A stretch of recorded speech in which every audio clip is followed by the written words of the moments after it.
Hey everyone, I hope you are well. Let's talk about SoFi. So obviously, I think it's pretty safe to say if people are buying Palantir, more than likely people are buying SoFi. And why are people so obsessed with SoFi right now? And majority of investors right now, and just enthusiasts of what's going to be happening here in the future, believe that SoFi is about to really take off like we have not seen in quite a bit.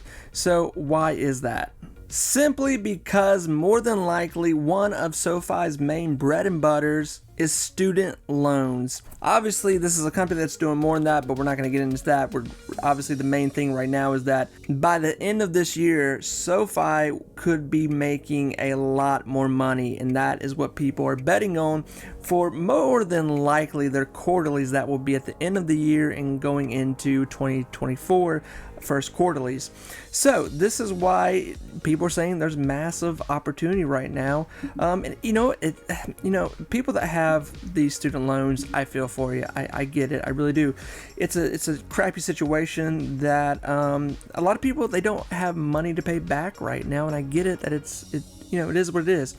But it is a loan that has to be paid back by people that took it out. But this is good news for SoFi because they will be making money off these transactions, the situation. People are saying that Biden is going to stop it still, that, they're not going to start up again. I'm going to be completely honest with you, friends. It does not look like Biden will be able to stop it. It's just not going to happen. They are jonesing to stop it. They want to stop it, the Biden administration, because they need to for them to even be considered to have a chance in the next election. But obviously, JoJo's got a lot more to deal with at this point than just, the student loan situation. The Supreme Court is not going to pass it. It's just there's no way. They're going to continue to fight it, obviously, just so they can say they are. More than likely, these school loans are going to start up again here in less than 60 days. Even less than that, really. So with that, what does that mean for SoFi? So I honestly, I've already said, I believe there is going. So what does that mean for SoFi? I believe that there will be an uptick here as soon as it is 100% guaranteed that these student loans are going through. I believe SoFi probably will move up just on general news of that situation. SoFi will not be reporting any kind of financials from this until December. It will really not even December. It'll be like January 1st when we see the quarterlies come out for the end of this year.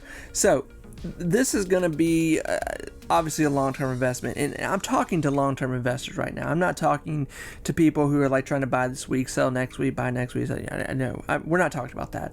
We're talking about being in SoFi for some time here and letting the kettle boil here. SoFi this week has had another good week, running up to 920 here. Now we've seen this before, and we've been right under $10 just recently. So this $9, high $8, almost $10 playground, this is right where the water's about to boil over here for SoFi, and I believe going into August we are about to see that. Key things to think here and say, they will be coming out with quarterlies again here soon, but they will show nothing with these student loans whatsoever.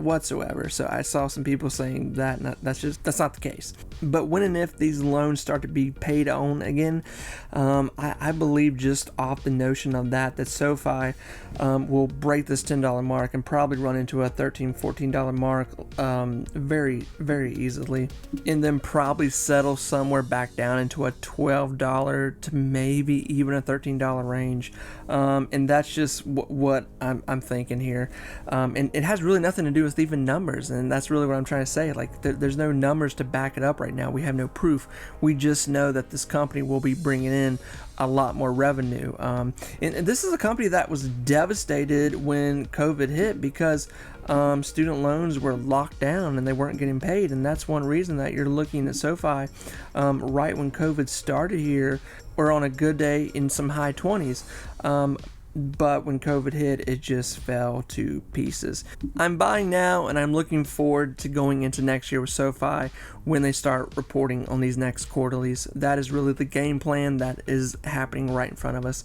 Friends, let me know what you're doing. Let me know what you think. That's really all I'm going to say on it. I think it's it's a black and white situation here. It's really nothing more to it at this point. With that situation, now SoFi has said that they believe they are expected to generate $470 million to even $480 million of adjusted net revenue gross in this second quarterly coming up. So that is another situation why SoFi is running up here. August is a big month for a lot of stocks, just like Palantir here. So if you're investing in these two stocks, your portfolio is probably about to go haywire just on the news that the quarterlies are coming out.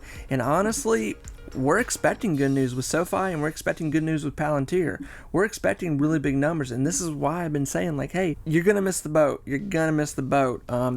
People still don't believe that Palantir is gonna do anything, and that's crazy, and people are not believing that these student loans are actually going to go through, and that's pretty crazy too, because it looks like a done deal. It looks like it's wrapped up at this point. So friends, I'm going to stop yapping here. Let me know what you think. Let me know what you're doing. Listen, I'm in Palantir and I'm in SoFi. I am in these stocks. I'm not just yapping about them. These are things that I have money in, and I am obviously hoping the best for the situation. I will talk to you soon. Take care, everyone. Bye-bye.